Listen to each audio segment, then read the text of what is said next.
यही चैत के बात हो। हां तनी आओ सटो आओ आओ आओ हमें भी आओ है जो दूगो सखी के बियाह भइल। हां तोने के बियाह बस हां जी रोल में आओ रोल में आगे बोल सब एगो सखी कली के ये सखी का सखी हमार गवना हां तहार गवना हां हमार बियाह हां तहार बियाह एके साथे भइल। एगो बात बताओ तहार बलमुआ का करे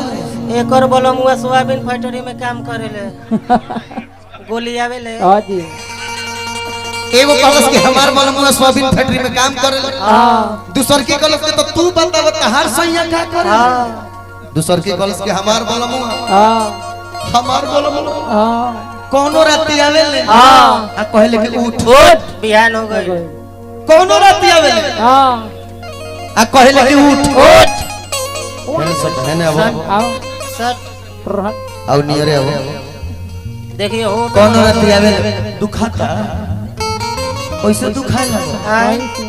बेरा तो अभी नहीं खे भइल सही बात कोनो राती आवेले आ कहले उठ हई बेला नमा धर ले हई बेला नमा धर बा धर के आदत है। हां दादा कैसन फील होता कैसा महसूस हो रहा है काहे कहले काहे हमार बलमुआ किसान हवे। कौन राती आवेले पहले के धनिया कमा के आवतनी हई बेला ना धर आ दुगो रोटी बना के दो। अब बेलना के मतलब तू कहीं और पहुंचोले बड़े तो हम का कह ए बाबूआ यही बतिया के भाव लागल का हो कि अमावा के चौकी अखाड़ा हो खबे तो लाओगे प्रोग्राम डांस ला लोगे का लोगी रे डांस लोगे अब का लोगे लेकिन यही चैतवा में एगो गीत गौले बने भैया एगो बढ़ जाए एगो बढ़ जाए भाई एगो सखी कहली कि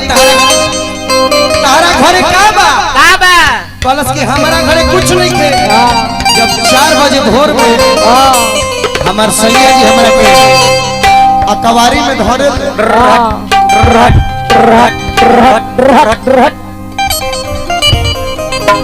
अकबारी में धरे ले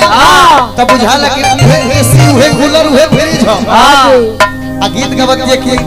का बोल से बबुआ कि एसिया कूलर के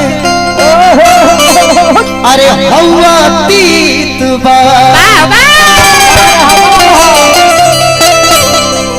दमछद हमार ए सखी जानता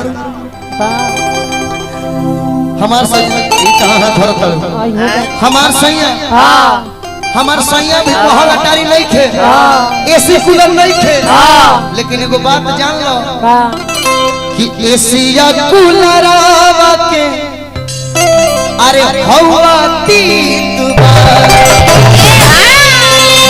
भैया ए सखी रे भर रे चौतवा सैया के गोदिए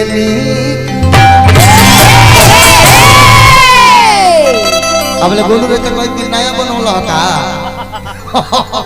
गाना चेंज भइल भैया। हां भैया ए सखी रे रमने रखो हरे बहर रे चैतवा सैया के गोदिए नीक बा चैत में देखो मारा लेने के सिद्धि तल्ला कि एसिया कुलारा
ये हमारे मैथुन डॉक्टर जी हैं हर लोग कहीं रुपये छपले बड़े 100-200 जन दो मैं रुपया दिल गए ए बाबू और रुपया बहुत दिया का हो भर